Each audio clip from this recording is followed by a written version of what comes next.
Jesse, the father of David, forgot his youngest son. His brothers did not remember that they had a brother when the prophet came. Let me tell you something. Let me talk to some of you. The greatest rejection you can face is not rejection from outside.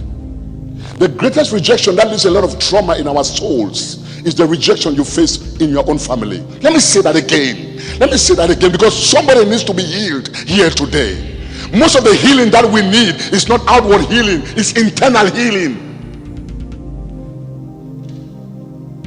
How can you forget David? Your son, your youngest son. Normally young children, the last borns are always pampered. How can you forget David? Rejection is one of the reasons why you see people are always bitter, angry. When people have gone through rejection, they become very sensitive.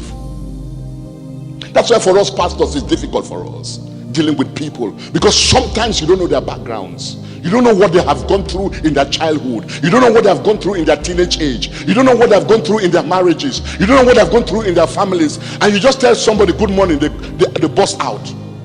And you are like, is it because of good morning you are so angry? No, it's not a good morning. It's wounds that have not been healed.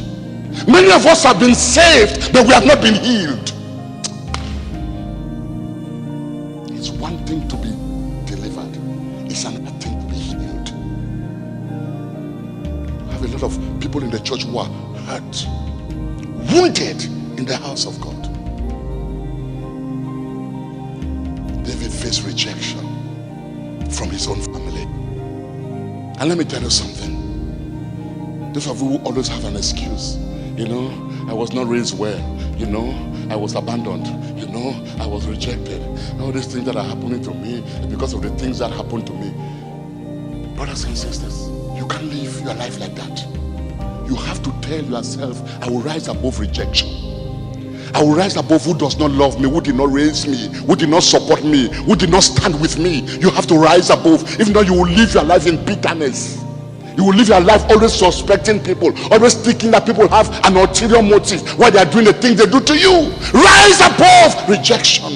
Because sometimes rejection, it's not rejection, it's actually direction. God is directing you and you think they are rejecting you, but God is directing you. I pray for somebody here.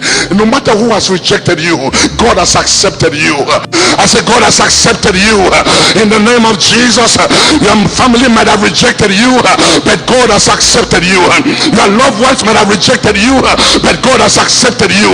You have been accepted in the beloved. You have been accepted in the family of God. You have been accepted by Abba Father.